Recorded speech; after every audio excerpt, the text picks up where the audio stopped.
안녕하세요. 올라운드 재테커입니다. 어제 급락으로 많은 분들이 놀라셨을 거라고 생각합니다.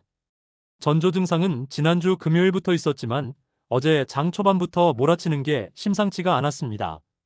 다행히 시간이 지날수록 충격이 잦아드는 모습이기는 했습니까만 여전히 중국의 AI 딥식은 뜨거운 감자입니다. 그래서 여러분들의 요청대로 차트 분석 영상 한 번 더 올려드립니다. 보시고 앞으로 매매하시는데 참고하시기 바랍니다. 그리고 보시기 전에 구독, 좋아요, 알림 설정 꼭 부탁드립니다. 어제 미국의 3대 지수는 시작부터 좋지 않았습니다. 하지만 기술 주중심의 나스닥만 3%가 넘는 폭락을 하며 마쳤고 비교적 기술 주비중이 낮은 다우지수와 S&P 500 지수는 낙폭이 좀 덜했습니다. 시장이 전반적으로 충격을 받다 보니 공포 탐욕 지수도 다시 공포 단계로 급락했고 주요 투자 종목들의 RSI 수치도 수직 낙하하였습니다. 특히나 앞서 이야기했던 대로 반도체 관련 종목들의 하락이 가장 컸기 때문에 속슬의 낙폭이 엄청납니다. 단숨에 RSI가 30까지 떨어지면서 RSI만으로도 2배 가중 매수를 해야 하는 구간에 이르렀습니다. 히트맵으로 봐도 금융이나 헬스케어 소비재 쪽은 비교적 푸릇푸릇하게 상승해준 반면 기수주 특히 반도체 섹터는 아주 피가 낭자하는 모습입니다. 반도체 섹터의 1위 엔비디아와 2위 브로드컴은 둘 다 무려 17%가 하락을 했습니다. 어제 날아간 엔비디아의 시총만 원화로 880조에 달합니다. 도대체 딥식이 뭐길래 이렇게까지 반도체 관련주들이 폭락하는 걸까요?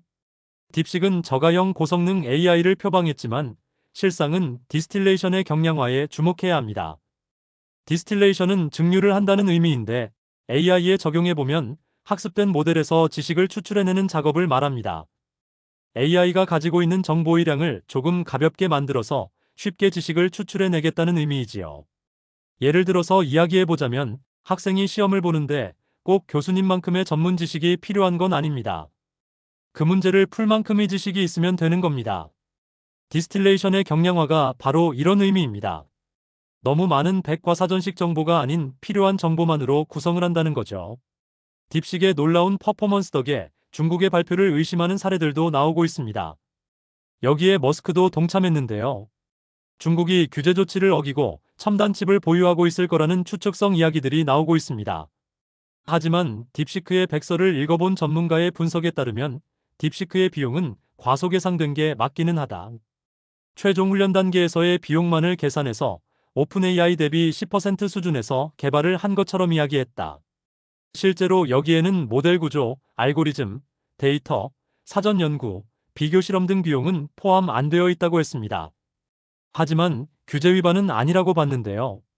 그 이유는 미국이 중국에 수출되는 칩의 종류에서 H100은 막았어도 학습용인 H800이나 추론용 H20은 막지 않았기 때문에 이를 활용한 디스틸레이션 경량화 버전의 AR이 개발이 충분히 가능했다는 것입니다.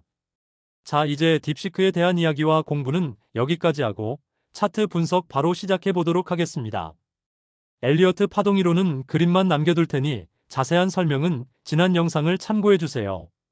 기본적인 개념이니 알아두시는 게 좋습니다. 오늘은 첫 번째로 쏙3입니다. 쏙3 가장 많이 빠진 종목인데요. 지금 영상을 만드는 중에 본장이 시작을 해버려서 확인해보니 오늘도 급락을 하면서 시작하고 있습니다. 제가 보라색 동그라미로 표시해둔 곳들이 25달러 부근의 지지라인인데요. 벌써 8번이나 터치를 하면서 지켜낸 자리입니다. 만약 오늘 여기를 종가로 깨버린다면 쏙슬은 정말 당분간 힘든 종목이 될 것 같습니다. 그러니 성급한 추가 매수보다는 물량이 많으신 분들은 조금 장기적인 안목으로 보시는 게 좋아 보입니다. 만약 오늘 이 라인을 지켜주거나 어제 종가보다 위에서 끝나준다면 그나마 희망이 있습니다. 검정색 하방 추세선 부근까지는 반등을 할 수 있을 것 같습니다. 약 30달러가 될 것 같은데요. 여기서는 수익권이시면 정리를 하시길 권해드립니다. 두 번째는 엔비디아입니다. 오늘은 엔비디엘이 아닌 엔비디아를 볼 건데요. 본주를 보는 게 움직임을 관찰하기가 더 좋기 때문입니다. 어제 하루에만 17% 폭락하면서 엄청난 거래량을 보여줬는데요. 차트상으로는 매우 안 좋은 징조입니다. 하지만 다행인 건 하방 추세 라인을 지지하고 있고 224일선 위에 있다는 점입니다. 따라서 기술적으로 반등이 나와서 상승을 해준다면 검정색 하방 추세 라인의 상단인 137달러 부근이 오면 저항받을 수 있으니 어느 정도 정리가 필요해 보입니다. 이 자리를 돌파한다면 다시 어떠한 호재로 재상승의 기회가 오게 되는 거라고 보여집니다. 세 번째는 TQQQ 차트입니다. TQQQ는 첫 번째 검정색 하방 추세선을 강하게 돌파했었습니다. 그런데 딥시크 이슈로 다시 급락해서 장기 추세선인 파랑색 라인까지 밀려났습니다. 하지만 지난번 저점 대비 높은 자리에서 마무리가 되었고 오늘 시초가도 나쁘지 않아서 TQQQ는 큰 걱정은 하지 않아도 될 것 같습니다. 반도체주는 좋지 않지만 애플이나 메타와 같은 종목들이 잘 버텨주고 있기 때문입니다. 다시 두 번째 하방 추세선을 돌파하면서 상승하는 흐름이 나올 것으로 보입니다. 네 번째는 테슬라입니다. 테슬라는 480달러라는 큰 상승 이후 하락 조정을 받고 있습니다. 크게 보면 삼각수렴을 만들고 있는데요. 어제도 이 삼각수렴의 하단에 딱 주가가 걸쳤습니다. 여기를 깨지만 않는다면 수렴을 돌파하고 상승하는 그림이 나올 것으로 보여집니다. 다섯 번째는 비트엑스입니다. 비트엑스도 기존 경로대로 잘 가고 있습니다. 어제의 이슈로 반도체가 하락하면서 큰 연관성이 없는 암호화폐까지 영향을 받았는데요. 그 덕분에 장 초반에 많이 하락했지만 대부분 회복하는 모습입니다. 여전히 57에서 59달러 부근은 매력적인 가격대이고 횡보가 길수록 다음 상승이 클 거라는 믿음은 변함이 없습니다. 여섯 번째는 MSTX입니다. 이 종목도 비트코인과 연결되어 있다고 보시면 됩니다. 변동폭이 크기는 하지만 상하단 채널 내에서 움직이면서 비트코인과 같이 힘을 비축하는 모습입니다. 37달러 부근에서는 매수 관점 여전히 유효하고 곧 60달러를 넘기면서 상승해 줄 것으로 보입니다. 일곱 번째는 이더유입니다. 이더유도 딥시크만 아니었다면 어제 파랑색 하방 추세선을 돌파하면서 상승 흐름을 이어갔을 것입니다. 하지만 비트코인의 하락으로 함께 묶이면서 급락하였습니다. 다행히 하락폭을 많이 줄이기는 했지만 갭하락을 했기 때문에 갭을 메꾸는 작업이 먼저 필요할 것 같습니다. 서서히 상승하면서 하방 추세선을 돌파하면 그때부터가 진짜 상승이라고 보면 될 것 같습니다. 여덟 번째 종목은 코닐입니다. 코닐은 지난번에도 말씀드렸다시피 하방 추세선도 돌파했고 상승 추세에 있는 종목입니다. 딥시크 이슈로 조정을 받았지만 다시 반등을 이어갈 것으로 보입니다. 마지막 아홉 번째 종목은 애플의 두 배 레버리지 상품인 AAPU입니다. 지난번 멤버십 게시글에 제가 많이 빠진 애플에 관심을 가지고 있다고 말씀드렸습니다. 애플은 딥시크로 인해 오히려 수혜를 보는 종목인데요.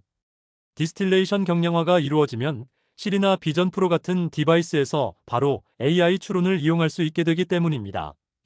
차트상의 분석으로는 하락 ABC 파동도 끝난 것으로 보여서 투자하기 좋은 시기로 보여집니다. 그럼 오늘의 차트 분석은 여기까지 하겠습니다. 이어지는 제 멤버십 홍보 영상도 꼭 끝까지 시청해 주시길 바랍니다. 영상을 마치기 전에 잠시 멤버십 소개를 드리려고 합니다. 멤버십 분들에게는 정기적으로 올라오는 영상 외에 멤버십 분들만 보실 수 있는 차트 분석 영상을 추가로 제공해 드릴 예정입니다. 보통 차트 분석을 주일회 주말에 해드리는데 주중 수요일쯤 한 번 더 보충해 드리고 있습니다. 또 저의 개인적인 포트폴리오와 매수매도 현황을 공개해 드리고 있습니다. 텔레그램과 같은 실시간 채널은 아니지만 회원 전용 게시글을 통해 공유드리고 있습니다. 미국 주식과 암호화폐 관련된 ETF를 통해 꾸준히 수익을 내고 싶으신데 어떤 종목을 투자해야 할지 모르겠다고 하시는 분들께 추천드립니다. 그럼 멤버십 홍보는 여기까지 하고 다음 영상에서 뵙겠습니다. 감사합니다.